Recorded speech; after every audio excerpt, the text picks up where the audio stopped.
If you're looking forward to seeing Caden Braswell this year, well, sadly, he's going to be out. Posting on his Instagram, he says, quote, "Well, as you can tell in these pictures, I'm not in moto gear." This comes from this picture right here. After looking at the cards I was dealt, it was obvious to have the knee fixed. I will be missing this upcoming SX season in order to rehab and get my body back to firing on all cylinders. Thank you for your support. So obviously, there's one more person gone before the season even starts. Or, well, I guess one more person or one person gone before the season even starts. And it's smart, I guess. Yeah, there's no point in racing if you're injured because you're just going to be slow and the chance of hurting yourself even more.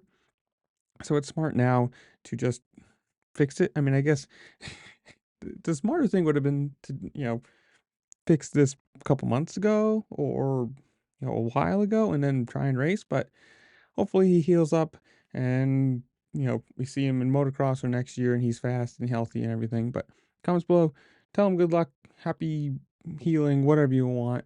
While you're down there, make sure to like, share, subscribe, do all the fun things this platform allows you to do because it really does help me out and I appreciate it. And with that, I will see y'all later. Peace.